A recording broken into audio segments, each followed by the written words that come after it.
Barbara City Finance Committee. Is there anyone in the audience who'd like to speak to any items that are not on the agenda of the committee? Seeing no one, we'll go to the item that is on the agenda. Mr. Hagmark? Mr. Chair, Councilmember Dominguez, Joshua Hagmark. I'm the Water Resources Manager of the City of Santa Barbara. And today we'll be going through the water and wastewater capacity charges proposed for the next 5 years. The last time these were updated was in 2013. And a presentation was provided to the Water Commission last week, and we did get some feedback, which we'll share. There is some minor changes, very minor changes from what you saw in the original resolution. And at this time, I'm going to turn it over to Mr. Hamilton to give the presentation. Thank you.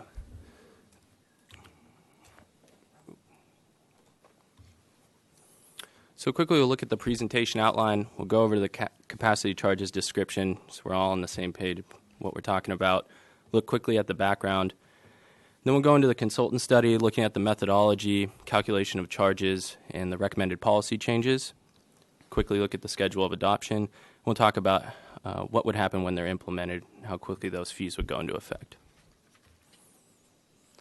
So capacity charges are one-time charges for new or expanded water and wastewater connections. And ultimately what's going on is our existing customers over time had funded the infrastructure of the system. And what allows new and expanded connections to connect to the system is these investments in the capital infrastructure. It also kind of brings them onto equal footing, so going forward, it's equitable that we charge all customers the same monthly rates for their fixed and volumetric charges. They're typically paid just before we install the meters and issue them, and that's just so we know exactly what's going in the ground, and they're paying only for what's going in the ground. Previously, in the municipal code and by staff, we've referred to these as buy-in or capacity fees. We've started discussing them as capacity charges. It aligns our terminology with the state government code, but you may hear us slip in between these terms, and I just want to let you know we're talking about exactly the same things. As Mr. Hagmark had noted, we last updated capacity charges in 2013. For the 2017 study, we contract with Bartle Wells Associates. It's the same firm that did the water rate study this year as well. And their scope consisted of 3 main points, which was review the current methodology, evaluate alternative methods, and of course develop proposed capacity charges and any policy recommendations. Capacity charges aren't subject to Prop 218, but they do have other requirements, one of which is that we have to make the consultant study available at least 10 days prior to adoption. So we have planned right now to go to City Council, the full council, on October 3rd, and we'd have to have it available 10 days before that. We made it available to the public in the city clerk's office and online on September 14th. For both the water fund and the wastewater fund, capacity charges make up about 1% of the revenues in the budget for FY18. So it's not a large part of our revenues, but it is an important aspect to get the equity right and make sure it's fair for everyone connecting to the system. So I'll turn to the consultant study. Looking at the methodology, there's 2 main approaches that our consultants analyzed. One is an incremental cost approach, and the other is an equity buy-in approach. Incremental cost is typically more appropriate when you're expanding the system to provide that new capacity for new customers or you're experiencing significant growth. The equity buy-in approach is more appropriate for built-out communities like ours. As such, the consultant recommended that we continue with the equity buy-in approach. It's what we have historically used and what we'll continue to use according to the study. And in this, new customers pay a fee that's proportional to their share of system capacity. Now, to get to that fee, the fee calculation has 3 main elements. One of which is you have to estimate the value of your system assets. Then you have to estimate system capacity. And third, a simple calculation dividing those 2, you get $1 per unit of capacity. One thing we also wanted to do, similar to our water rate study, is set out a schedule of fees so the community has some expectation about what's to come. Now, each year, as I explained, we're investing in the system in our capital program, and that will increase the value of assets and the capacity charge. So to estimate those increases, we escalated the charges that we are establishing for fiscal year 18 by 3% each year for a 5-year schedule. And it's based on this Engineering News Record construction cost index. It's also the index we use to value the assets in the study. So they found it reasonable to continue using that as an escalating factor. One change this year that we asked the consultants to look at is the city has shared capital assets that were bound by agreements participating in the State Water Project and the Contruma Project that have not previously been included in capacity charges. However, like our city assets, the existing customers have paid into those assets as well, and our consultant found it reasonable and consistent with government code to include them in the calculation this year. So you see those in the asset tables in the study, and as I had said, it's consistent with the language that says supplier capacity contracts for rights or entitlements in the government code, and so we've included them in the fee. Now, looking at the total net value of assets in each system, water system has approximately $260 million in direct city-owned assets and an additional $200 million in shared capital assets for a total of $460 million. For the wastewater system, we have approximately $150 million in direct city-owned assets. Second part of the calculation for our capacity charge is estimating our system capacity. And what we've done in the past and what we're recommended to continue to do is express our system capacity in terms of metered capacity. And we convert all our meters to what is called a 5/8 meter equivalent. So if you look at the table at the bottom, you can see that a 5/8 meter is the 1.0 factor. And then larger meters have a factor based off of that. For instance, a 1 inch is 2.5. You add those all up, and we have a number for our metered capacity in the system. So then we get to the calculation of our capacity charges. For FY18, what's being proposed is that the 5/8 meter fee will be increasing from approximately $6,000 to approximately $8,500. And as I had mentioned, all the larger meter sizes are increased based on their flow factor ratio. And in addition, you'll see in the fee resolution that's been provided to you that the capacity charges are then escalated by 3% for the out years. Here's a table of the proposed wastewater capacity charges. What you'll notice here is there's two sections to the table. One is what we would be charging single-family dwelling units, and there is a proposed change here based on the Water Commission recommendation. I'll get into that in the next slide. And then there's the non-residential portion based on meter sizes. You'll see that the single-family dwelling unit is the same as the 5/8 meter. What is being proposed is a decrease of approximately $1,500, so going from $4,977 to $3,452. I'd like to be clear, it's not that we're not investing in the wastewater system and the capital infrastructure. It's that some of our recent projects and our large projects have been funded by SRF loans, and the principal on those loans is excluded from the calculation. So going forward, our customers will be paying this principal down in their monthly bills, but it's not included in the calculation, so this is decreased. In the next 5 years, what you'd expect in our next comprehensive capacity charge study is for that to raise up as those loans are paid down. Now, what we had originally proposed in the fee resolution is that we cap the wastewater capacity charge for single-family and multi-family dwelling units at the 5/8 fee. And we did that because typically meter sizes larger than 5/8 go towards serving outdoor irrigation or fire flow requirements, which don't contribute to our wastewater flows. And we find that typically to be true is that if you're going from a 5/8 meter to a 3/4 inch meter, many times that's for irrigation outdoor, which doesn't contribute to the wastewater. However, we had built that in as an assumption to the model and the fee resolution, and the Water Commission, they felt more comfortable if that was a determination made each time by staff. So instead of assuming that, we will talk with the customers, and if they're upsizing their water meter for just indoor use, indoor capacity, then we would be charging them the full meter fee. So in your fee resolution, what you'll notice is there's an amendment from what was posted online. There is a language added to affect this fee, affect this policy, excuse me.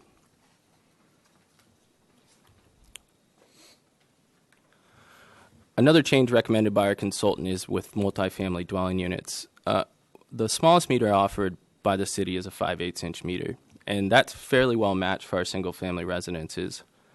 However, if we offered a smaller meter, there may be some multifamily dwelling units and developments that would take us up on that. So we're recommending a policy to prorate capacity charges based on water supply fixture units for multifamily dwelling units. And if I could, we're recommending a policy that prorates the capacity charges based on fixture units inside of these multifamily dwelling units. So toilets and sinks? Correct. If I can just get into this next point, it may help. The fixture units is actually weighted based on their max flow. So, for instance, a clothes washer is rated at 4 fixture units, or a kitchen sink at 1.5 fixture units. You would add those up, and we use a conversion factor of 30 fixture units to 1 5/8-inch meter. But let me give you an example, and it may help drive it home. Is, for instance, if a multifamily dwelling unit had 15 fixture units, you would pay half the 5/8-inch meter fee.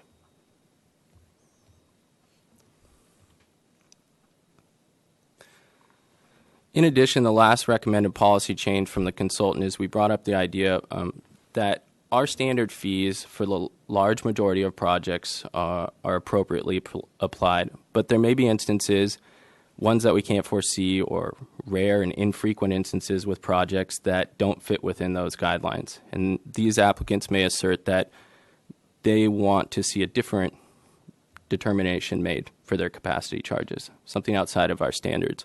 What we're recommending is adding an appeal process to deal with these situations. So they'd be able to appeal to the Public Works Director for an alternative method, and we would be able to provide that if we found it sufficient. The city won't dictate exactly what they'll provide to us. They'll make their case by providing supporting information and analysis for consideration. So we can't address individually every unique project or development, but we think this gives us enough latitude to work with different projects. For accessory dwelling units, you may be familiar, but state laws passed in September 2016 regulate how we can charge capacity fees for ADUs. Now, the capacity charge must be based on either size for an ADU or the number of plumbing fixtures. We're recommending waiving separate metering requirement for ADUs. That will not be taking place in this fee resolution. That will be an amendment to the municipal code in Title 14 for water. However, by determining $1 per fixture unit, as we did for multifamily dwelling units, we can also charge, when applicable, accessory dwelling units.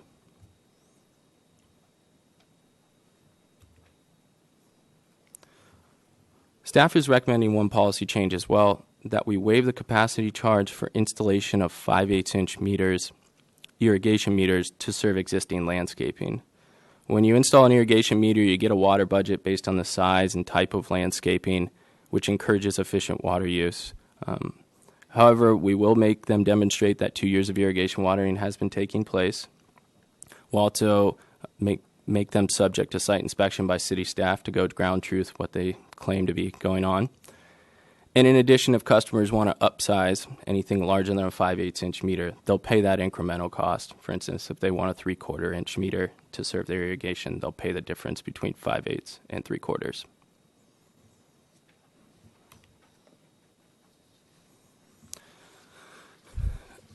Upon adoption by City Council, the new fees and policies would be effective immediately, but we do recognize that certain projects have hit certain milestones and have based their projects on the old fees and policies potentially.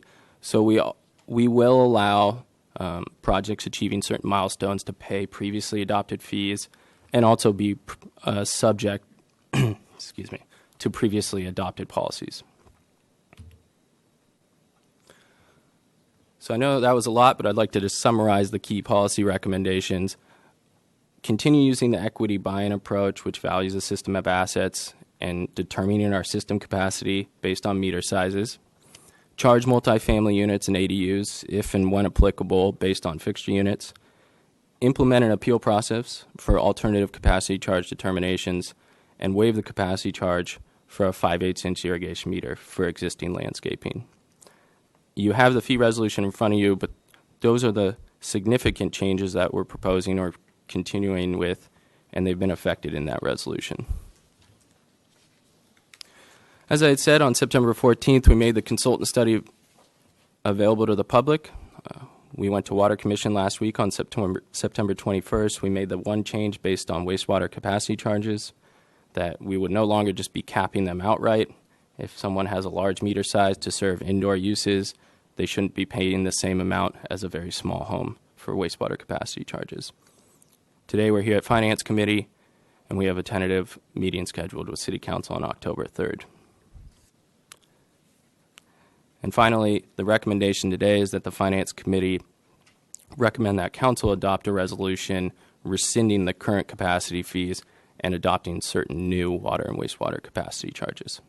Thank you, Mr. Hamilton, for the very comprehensive presentation. Are there any questions of staff at this point? An expression of surprise. That's such a significant drop in the wastewater fees. That just is, we're not accustomed to seeing anything go down in this world. So that was quite a surprise. Was there, and I'm wondering if the previous, I mean, we went through quite an analysis. Was that in 13 when we had the previous group? Was there a bump then that was outsized, and then we're kind of moving back? Mr. Chair, Committee Member White, at the time, my understanding is we're not correcting for a bump in 2013. The large factor here is that there are SRF loans that subtract from the asset value. But secondly, what I've been told by the consultant is they may have used a different calculation methodology, which is more conservative this time around, which ultimately means that the fee is lower as well. So there's two parts there, but the majority being the outstanding loan. Okay, thank you for that. And Mr. Chair, I have questions around the values, but I can wait until after if we have testimony here and so forth. Councilmember Dominguez, did you have a question? So can you explain one more time the SRF loans and how that impacts the fees? Mr. Chair, Committee Member Dominguez, let me give you an example that may help with the desal project. Is that we have loan draws right now, but we have not begun paying the principal. It will occur 1 year after the project is complete, and that principal debt will be paid in full by future customers and future monthly bill amounts. So as they pay their monthly bills, we pay down the principal on debt, and we would not be charging people now for things they'll be paying in the future. I think that's one thing you want to avoid, is double charging in those instances. Councilmember Dominguez, let me chime in on a wastewater example, the secondary aeration project, which is a $30 million project. And so you had an asset on the books, and then when we started construction, that asset basically fell to zero because we're reconstructing it. We're going through a major renovation, but we're doing it on a loan. And so the value of that asset is pretty much zero. And then as we start to pay the principal, the value of that asset will then begin to grow. And so that's kind of why some of the we've been doing a lot of work down at El Estero, and you've had a lot of those assets that have fallen to zero, but we financed them over the next 20 years. And so as we begin to pay principal, that will then begin to start to show up in the valued assets that anybody buying into the system would have to come in and pay. Does that help to understand that? It's not declared an asset when it's built? It is not, because we haven't paid it off. We basically built it on cash that's borrowed, so we don't, in essence, we don't own the asset until we paid it off. And so we'll start to pay principal on it, and as we start to diminish that, the asset will start to grow in value. It's assumed that what we borrowed is what the asset is worth. So wouldn't you just be booking it into the asset column for $20 million or whatever the unit costs, and then putting an equal number in the liability column for your finance payments? That's basically what happens. And so as we start to pay on it, the asset will start to actually have a value. So I don't understand why we're not booking it as an asset now. Because we've built it, it belongs to the city, we're paying for it, so you would want to... But it's offset by the loan, right, which decreases that value, that asset value then. Okay. Yeah. So there is an asset, but there's an almost equal liability for Right. whatever the financing was. Correct. Okay. Mm-hmm. And that gets into our calculation, estimated value of assets in the fee calculation. Mm-hmm. And So you are using the full value in this estimated value of assets. Or what you really mean when you say estimated value of assets, that's assets minus debt. Mr. Chair, Committee Member Dominguez, that's correct. The calculation there is assets less the debt on those assets, less depreciation included as well, and then brought into current dollars in the Okay. study. And the less depreciation is usually built in because we record an asset minus the depreciation. So if it's a 10-year asset, every year we're taking approximately a tenth away or whatever formula they're using. So you wouldn't necessarily have to take out depreciation unless, for whatever reason, they hadn't been. But usually in the budget, we're booking depreciation annually. That's correct. So in the asset table, there's varying useful lives for our assets. And like you had said, if it's a 10-year project, you would book 1/10 of that each year in depreciation. So with these loans, then you had said maybe they're using a more conservative formula now, but it seems like if they were using a more conservative formula, then the fees would actually be a little bit higher, not lower. My understanding from the previous study is that they had lumped some elements of the calculation together, and ultimately that lowered the metered capacity. So theirs isn't about the asset valuation. I think they have a very similar asset valuation from 2013 to the 2017 study. However, how they measured metered capacity, that's my understanding, is where the change took place. So the lower the system capacity, the higher the fees would be if everything else is equal. That's right. Okay. So wouldn't lowering system capacity, isn't that what you're saying, wouldn't that increase the fees? And yet we're seeing a pretty substantial drop. What I'm saying is that it was lower in 2013 to 17. By conservative, meaning they're taking a higher system capacity number. Okay, But so the number in 2013 is lower than it is today. We have Right. more wastewater capacity today. And is that because of the new structures we've built, the new secondary units? Well, there is a certain amount of growth built into the model for the system. So over the course of 5 years, you would see a little bit of growth in the system capacity for the wastewater and water systems, which if you didn't have asset value growing at the same rate, that it would lower. So when we see it drop from $5,000 to $3,500, that's about a 30% drop. So did our capacity increase 30%? I don't have that information available on me, but I can get that to you. Because it would only increase if we're putting in bigger pipes to replace smaller pipes, or the end of the system, there's more capacity, even with the same amount of pipes. So, Right. The system capacity did not increase by 30%. okay, that would have Right. seemed odd. Yeah. Yeah. Hopefully, we're not creating 30% more wastewater. So So then, which one of these figures is what's accounting for this 30% drop? Is it the asset value dropped? Is it the think it's units of capacity? I think it's a combination of things. Okay. Mm-hmm. Maybe if we can see that penciled out or demonstrated a little more when you bring it to council, that would be my recommendation. The construction cost index. So the annual increases of 3%. That's up to 3%. That's correct. We would see that as a maximum increase. If for some reason there was a significant deviation downward, so the construction cost index was 0, for instance, and consistently that way, I think we would get back with the consultants and look at potentially not doing the increase. But we see that as a cap, the 3%. We will not be adjusting upwards. So What if it's a negative 3% construction cost index? I think that would be a trigger for us to come back with the consultants and look at if we should put that on hold or, in fact, look at the So is asset valuation. 0% the floor, 0%? the way our policy is written? No, I think we would say that 3% is the max. Right. So that's the top limit. What's the bottom limit?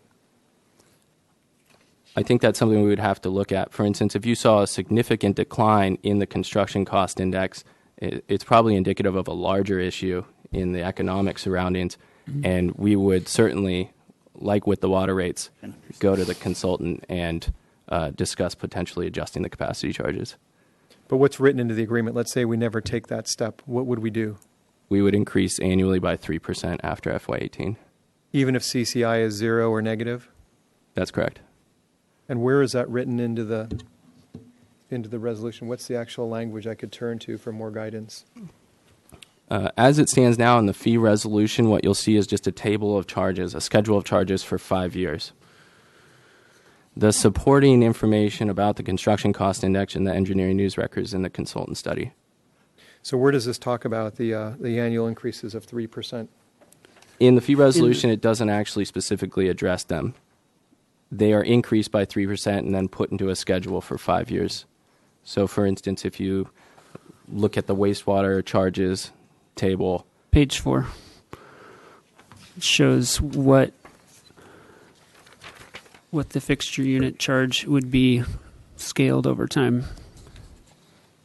so the column that says effective July 1, 2019, and looking at that first fee of $3,662, it's approximately 3% above $3,555. I'm sorry, what numbers are you? On you're looking page at 3. 3, okay. Let me go back to 3. In the table towards the bottom of the page, and in that center column that starts at the top with the header of effective July 1, 2019. Mm-hmm. These are all just 3% increases column to column? That's correct. Okay. So it actually doesn't matter what the CCI changes. We're just doing 3%. That's right. In order to determine a 5-year schedule ahead of time, if, for instance, we did not do it ahead of time, we'd be back each year for adjustment. So when it says annual increases of 3% for years 19 to 22 based on CCI, that's based on past CCI, not on the CCI for those fiscal years. That's correct. It's based on a Okay, historic. That's what threw me off. Okay. It's based on a Can we make, historical I average. understand now. Can we make that more clear? Because like if most people assume CPI, like your salary is going to go up or your pension goes up based on that year's CPI, not historical. So Okay. that's what threw me off. I thought you were saying it's going to vary every year, and I was trying to find that, but it's really at 3%. But you're basing 3% on the past picture. That's correct. Okay. It was consistent enough because we actually had talked about changing it every year and trying to keep up with that. But looking back, it had been fairly consistent and didn't see that we really needed to be bouncing it around. We could be fairly consistent with our thoughts. And again, this will come to council every year with the budget. And should it be something unusual in the budget, this certainly would be the maximum that we'd be looking at. We could always do Right. something different. And the 3% basically represents our increased costs, our estimated increased costs That's over correct. the next 3 fiscal years. several Annual fiscal years. investments in the infrastructure. Okay. And so I want to make sure I understand the capping discussion. So we're, something went to the commission and it changed. So at this point, the original proposal was to cap wastewater for residential units, but that's now scrapped. We're not capping? We were adding the caveat that staff is going to look to make sure that if they do need a meter larger than 5/8, it is not being driven by indoor water usage. Because if it is an indoor water usage, then they should be paying the capacity fees for that, which was a good comment. It is an outlier. Most of the time people are getting a larger meter than 5/8. It's because of landscaping needs, which is not going to the sewer system. So what's being capped now? What's being capped? Right now, Lost me in your discussion of what was originally going to commission and what came out of commission and what's being capped. so what went to commission is there would be I don't have a clear slide that Okay. says, What went to commission was that there would be a cap on buy-in fees for wastewater at a 5/8 meter, for a residential. residential meter. And the commission said, well, what about those odd cases someone's putting in a big house and they need a 3/4 inch meter because they have 4 bedrooms or 4 bathrooms or whatever it is. And And 70 fixtures. Right, and some odd, and I'm like, well, that's a good point. And to that point, the capacity fees should apply if it's for indoor water usage. And so that's the nuance Okay. of the change. So where is that then on this chart on page 12, or is it not reflected?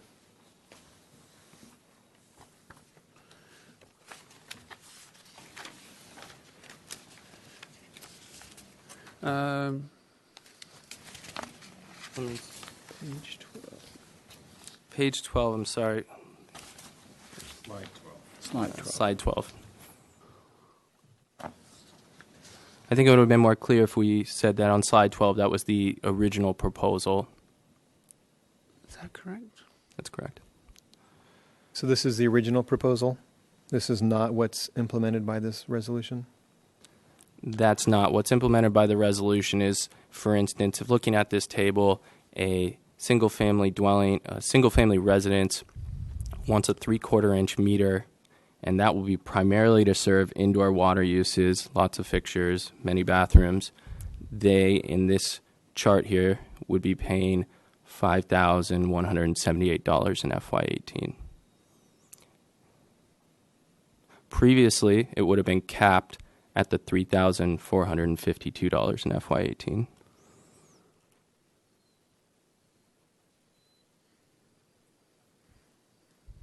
Again, it's, I think, a very unique case. But a good point nonetheless, if you see that. So that first single-family dwelling unit with the 1.0, that's a half-inch?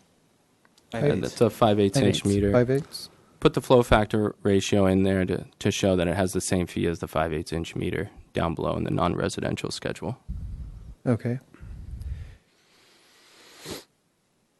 So then if they did ask for 3/4 and it's for non-irrigation use, they would be charged $51.78 under this current resolution? That's That's correct. Okay. And if it is for irrigation, then it is capped, and they That- would only pay $34.52. That's correct. So if it's new construction, you mentioned there was like a 2-year. They have to show a 2-year history of irrigation. Where were the criteria? Here we are in slide 18. And that's not for new construction. That'd be for existing landscaping. Okay.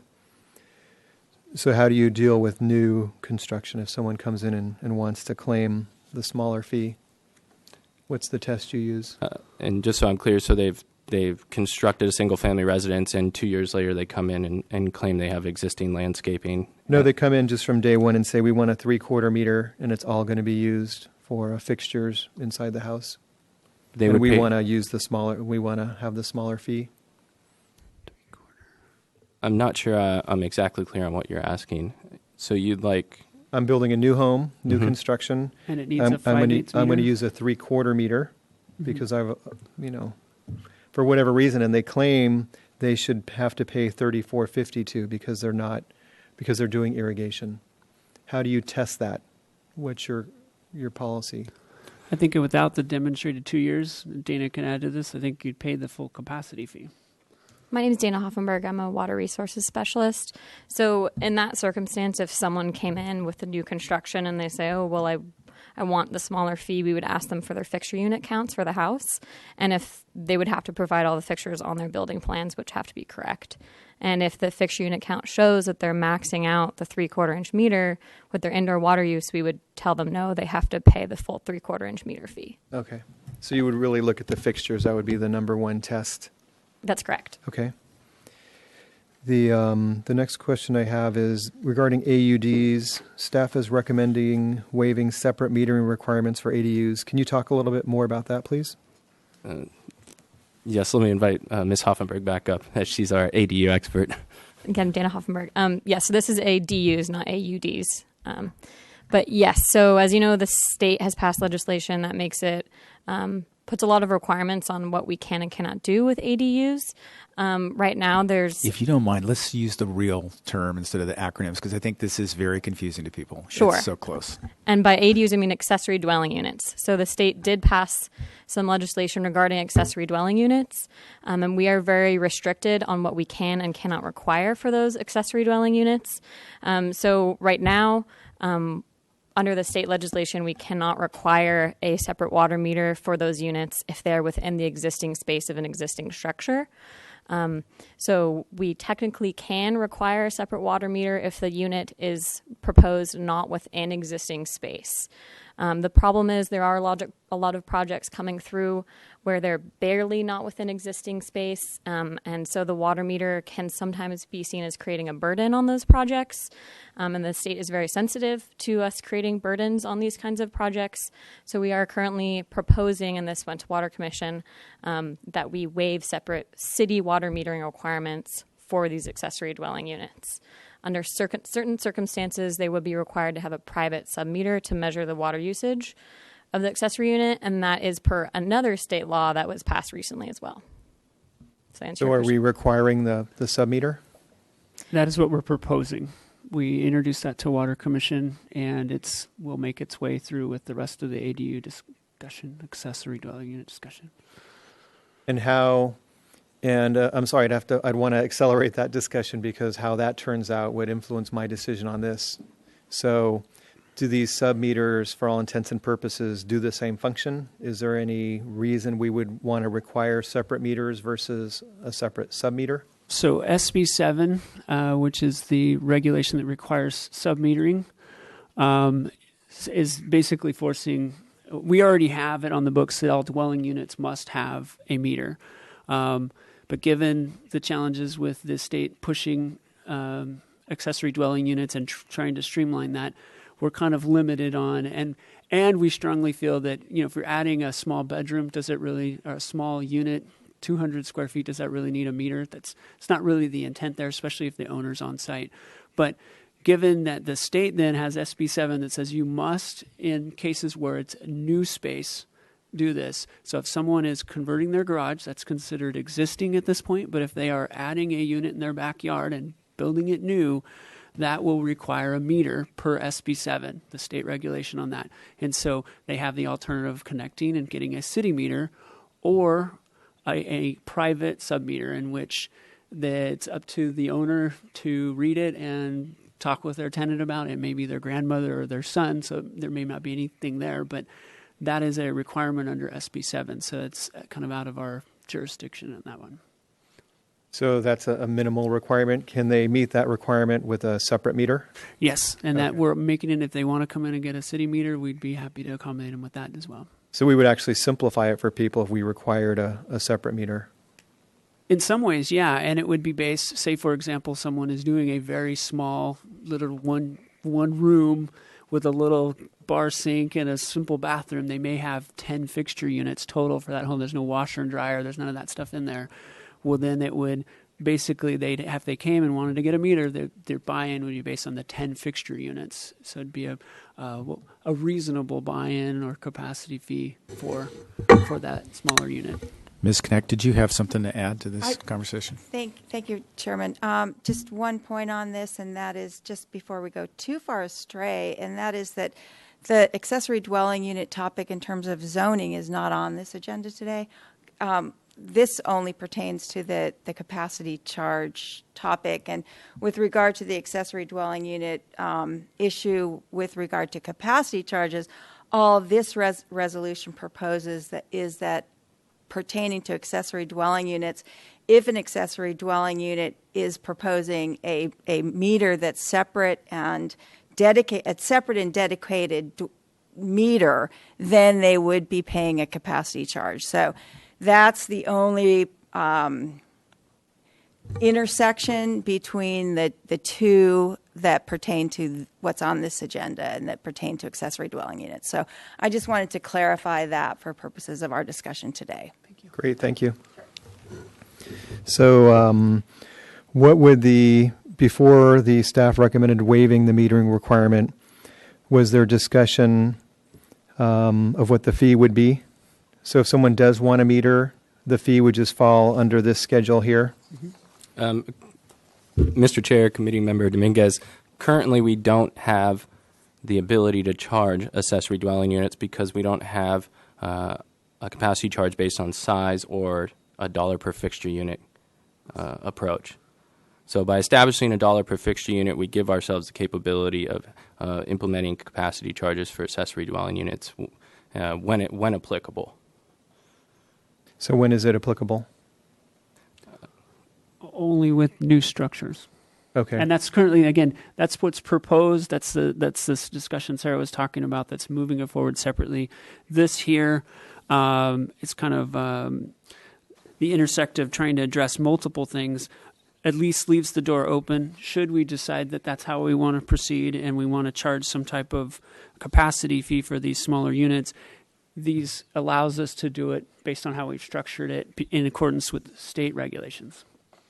So someone comes in, they have a single family dwelling. There's brand new construction in the back. In other words, it's just dirt. There's no existing garage or facility. They're going to build a brand new ADU, and they want a half-inch meter.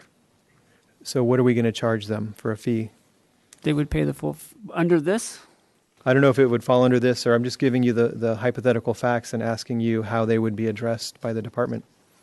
Well, that's so under the proposed. That's what I'm trying to get under the proposed language here. Dana, you want to speak to that? I believe if they wanted a meter larger than 5/8 inch, they would have to pay the full charge for that larger meter.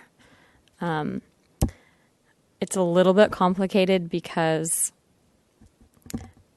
at this point in time, we are still requiring separate water meters for certain ADUs. In the case that it's new. Right. If it's new and it was larger than 5/8, I would say they would have to pay the full fee. If it's larger than 5/8, they would pay the full fee of that meter. Wouldn't it be capped because it's being used for the fixtures, because there's no extra irrigation use, so it would follow the size. Okay. So again, maybe that's something that when you bring it to council, you make it clear with the chart. If it's a new ADU construction, a new accessory dwelling unit construction, and they want a separate meter, they would have to pay these capacity charges. But then also make it clear that you're not requiring a separate meter, just so that fact is clear. The challenge with this is this just establishes a fee should the council support the proposed changes, which is moving its way through separately related to metering of ADUs. Right. So this by itself doesn't really have any bearing unless the council supports. I mean, it could go a bunch of different ways depending on how the Planning Commission and council. My only goal is to have full transparency and the most information available to people making decisions. So obviously the most important thing is describe what you're doing, but then also put in a word or two on what you're not doing, what you're not taxing, putting fees on.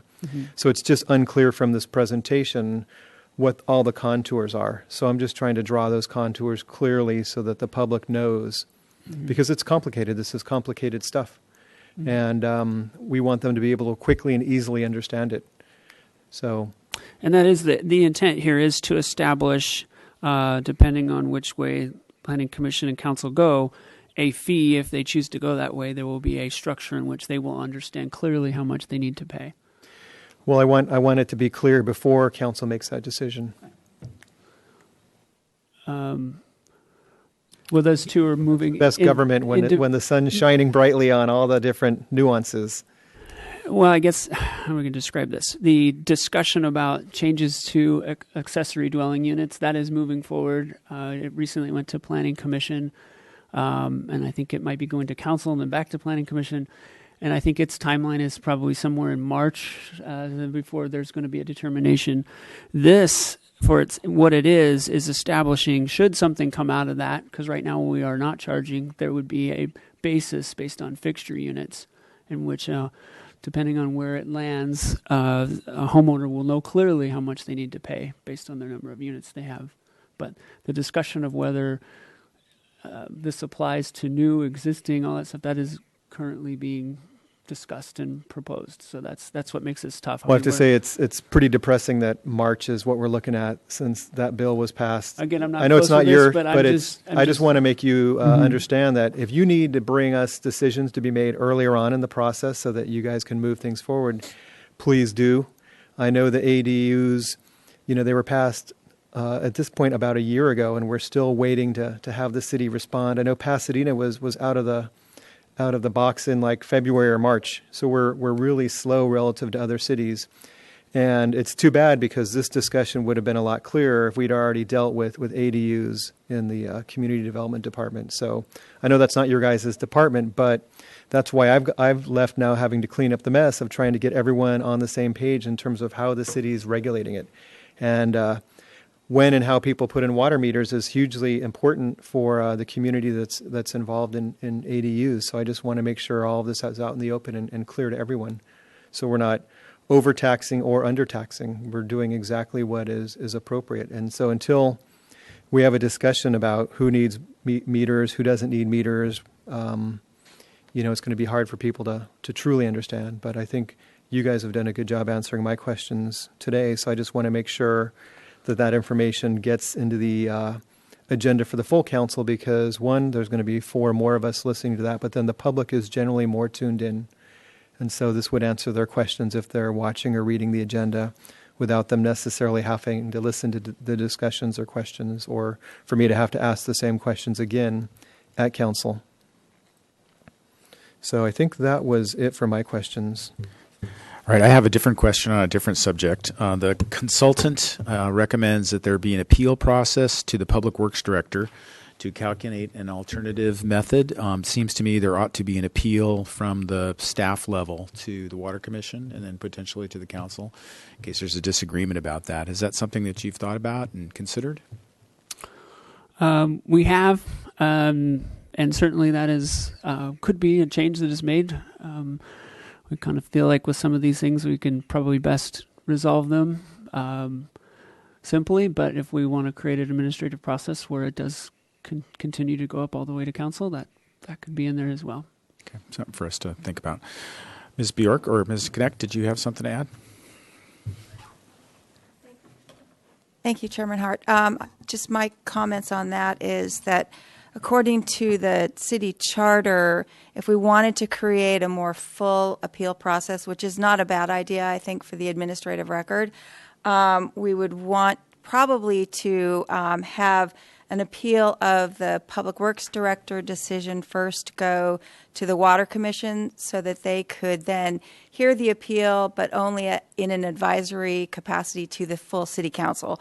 So it would go intermediately to the Water Commission for recommendation to the City Council. So that would be what I would suggest if we wanted to do something more full beyond the Public Works Director. If your body decided you wanted to maybe see that, we would then write that into the resolution. Thank you for that additional information. That's helpful. Any other questions for staff? At this point, we'll open up. I do have, I'm sorry, I found one more question while you were talking. The on slide 19, new fees and policies effective immediately upon adoption of resolution, and then projects achieving certain milestones may pay previously adopted fees. What are the milestones that you're envisioning, or are they in the resolution? The milestones are not in the resolution, Committee Member Dominguez, and I do have a backup slide if you just give me a second to move to it, and I can show you. Again, like many things at the front counter, Ms. Hoffenberg works with that directly, but let me show you. I can move through these, hopefully. Committee Member Dominguez, up here are the development milestones as they'd been developed previously, so there are a lot of ways here that they can meet these milestones and be eligible for the previously adopted fees and policies. And in addition, if an applicant felt that they didn't fall within these milestones but had a case, they would be able to follow through with our appeal process as well, assuming this resolution goes forward.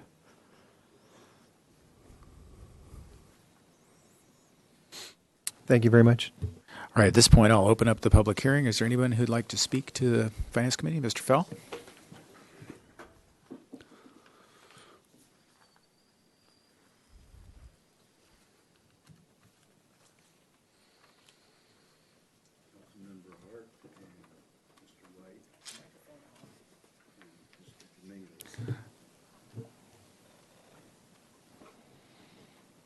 I've had an ongoing relationship with the water department that hasn't been very successful.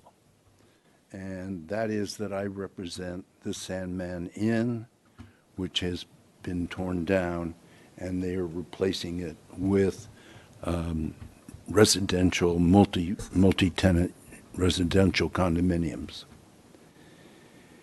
And back in 2013, or late 2013, I wrote a letter to the council wrote a letter to the Public Works Director explaining that we had a water use that was twice the amount that would be required with the subsequently built multi-tenant facility. And I realized that that was rejected because I didn't call it a capacity fee. I was trying to deal with how much water we were using. And I still struggle with calling it a capacity fee when this is specifically in the study and in the description of what we're doing. We're saying we are a built-out city. And therefore, why are we charging capacity fees? We should be charging use fees. But because we're buying into the system that already exists, we're not trying to build more capacity. But I haven't, maybe I got to get Jason to explain that to me with all of his questions. But I have been unsuccessful in getting this situation resolved, and now the project is being built, and in order to build it, we had to buy the water meters. And therefore, I've got a problem coming under the appeal procedure under this ordinance. And I thought that in discussion with staff, we maybe would reach that point where there would be an appropriate credit. The number of fixture units that were at the Sandman, by the way, Sandman was built in 1950, so it's been paying fees, which, according to this, the charges reimburse existing customers for the investment they have made in the assets of the respective systems through the payment of monthly water bills and a capacity charge. So here's the Sandman, been paying water fees since 1950, and did it get any real credit? No, it said, okay, this is what it would cost to get your 1.5-inch meter and or 1-inch meter, and we'll give you that back as a credit. And I think the fair way to do this is that we look at fixture units that are in the hotel, we look at fixture units which are in the multi-tenant facility, and if it's 50%, we get a 50% credit. I know I'm not going to get anywhere with the water department, so I've got to go to council and go to you to get this implemented so that, in fairness, the Sandman Inn and the subsequent multi-tenant facility is treated fairly under this ordinance, or under the ordinances. The existing one doesn't have an appeal procedure. It just sort of, it says you may use a different system, and I tried to propose a different system, and it got rejected, and nobody gave me any response. So the description of, the Sandman's units, fixture units, is, let's say, 100. That isn't the exact number, but 100. And the new project is fixture units will be 200. So we would get a credit of 50% of that conversion. And that, to me, is the fair way to do it. But my guy has already spent $780,000 in buy-in fees for both sewer and water. So, and I think both of those should be credited, and we should be able to get a refund. And I'm asking you to give me some relief and help me have this injustice, which I consider an injustice, remedied, because I've been at this for, as I say, since 2013, trying to get somebody to listen. This, when it starts focusing on fixture units, kind of created an explanation, a way we can approach it. So I'd like you to take that into consideration. I will bring it up at the city council meeting, but I was hoping we could do something here at the finance committee. Thank you, Mr. Fell. Any questions? Councilmember Clarify, White? Mr. Chair, we're not talking about the actual project today. We're talking about the concept of an appeal that can come to council. That's what that's the point of this discussion right now. Well- not the actual nuts and bolts of your 100 versus 200 fixture but units. right now I can't use this appeal procedure. I understand. So I want it to be such that It can get to council. it can get, well, it can get to the Public Works Director and can get to council on appeal. Okay, great. Got it. Thank you. So this is a unique situation. Is staff proposing that this be applicable in an instance like Mr. Fell has described? Yeah, Mr. Chair, council members, let me back up a little bit. So we met with Mr. Fell on Tuesday last week, and he has laid out a new approach that we haven't looked at before, and so staff is looking through that. We didn't have an answer for him today whether this is a workable option, and we're continuing to to go through this. And so I don't believe we've rejected his approach yet, and I think we could, if honestly, I think we're still working through what there is here. Now, again, this process is moving forward to adopt capacity fees. We're looking to see how the adopted capacity fees can work with this, but I don't think we've exhausted the process that we've kind of established here yet, and I don't know. I don't know if I can really answer any more than that. I mean, I could get into the details of his specific, That's but he not does what have we're a unique. asking about. He does have a unique situation. We're asking about whether adopting this fee resolution and proposing this appeals process is going to, is Mr. Fell's project going to be eligible for that process? That's the question. At this time, we feel it is eligible for our appeals process because the meters have not been installed. Okay.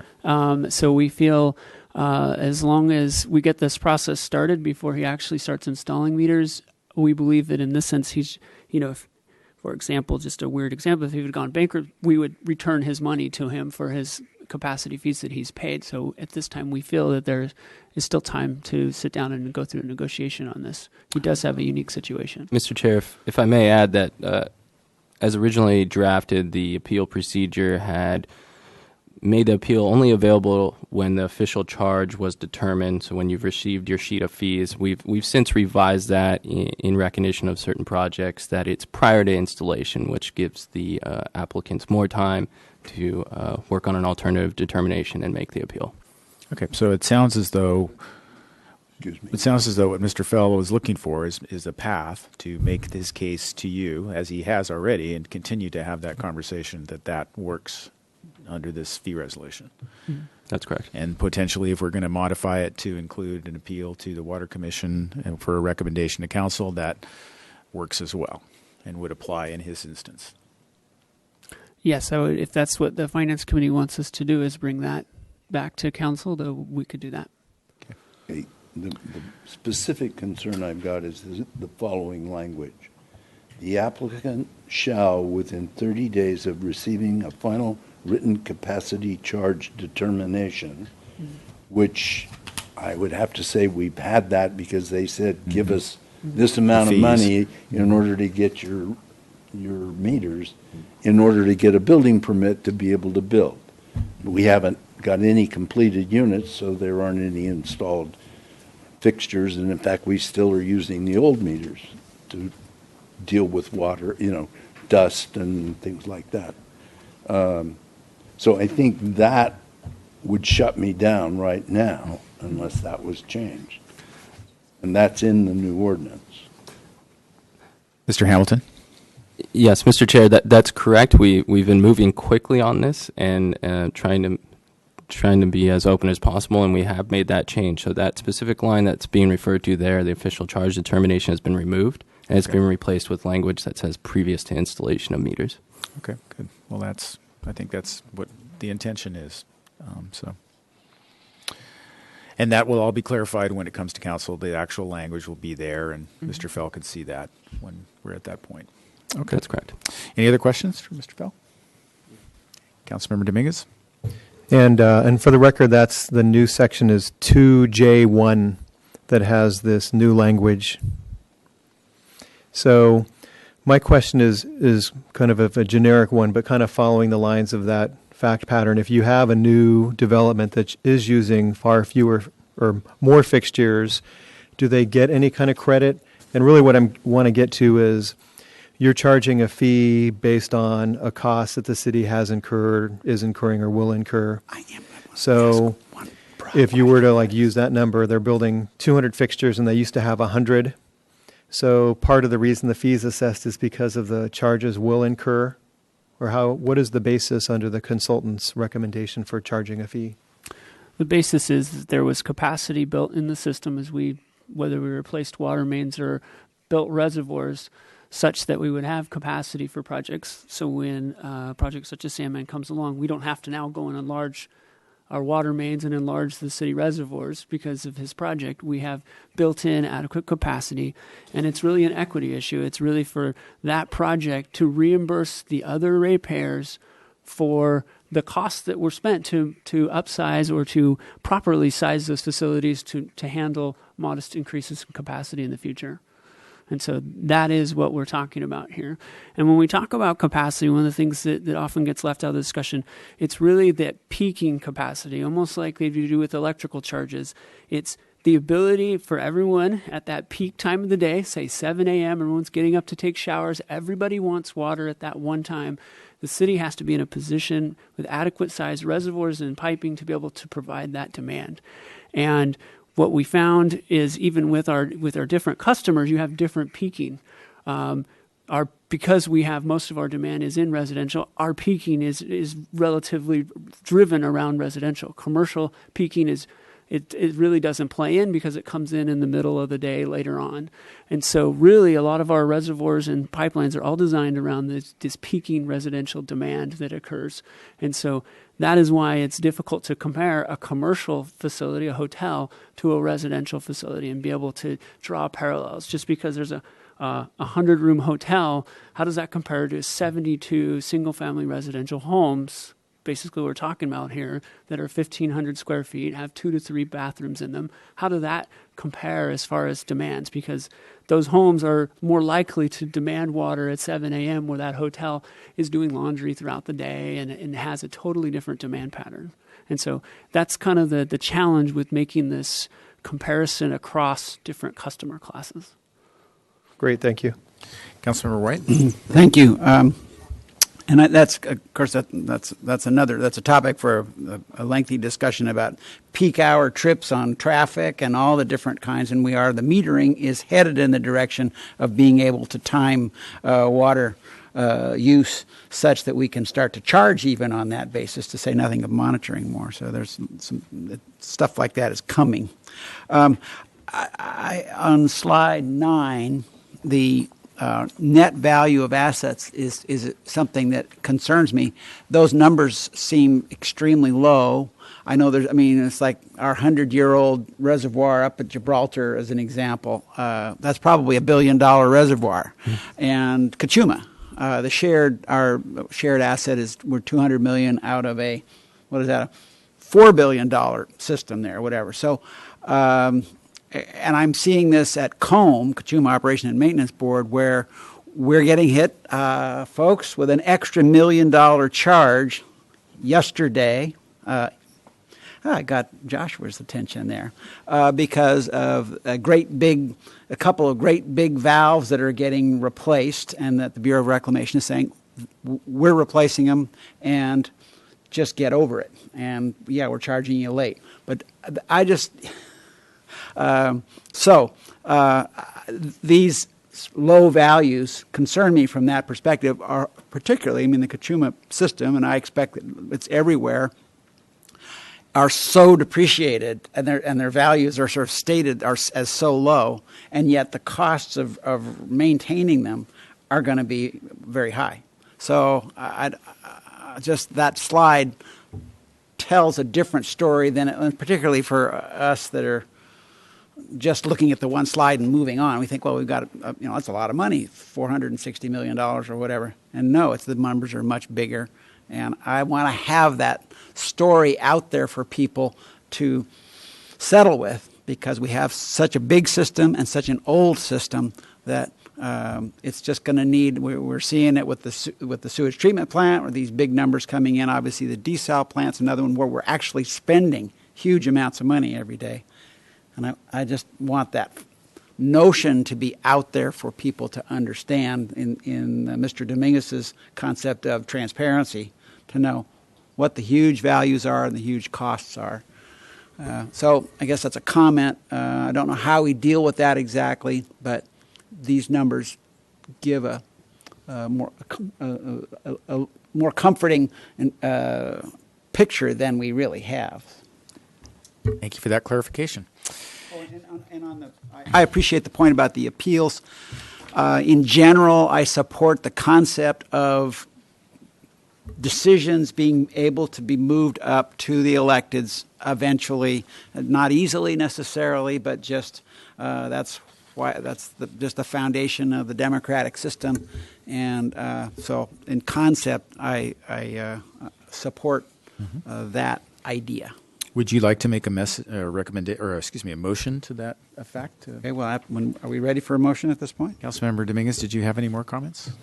Okay, we are ready for a motion. Well, then I would move that the Finance Committee recommend to Council the resolution as proposed with there's one change that we heard that's not built into this.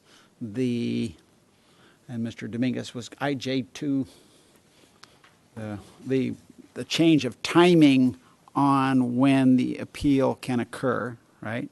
That's correct. And then also that the appeal process be one that goes to the Public Works Director, but then appeals can go to Council with Water Commission recommendations. Is that clear to staff? Is there a second to the motion? Any discussion? All those in favor say aye. Aye. Opposed and abstain? Matter carries unanimously, and we are adjourned. Thank you.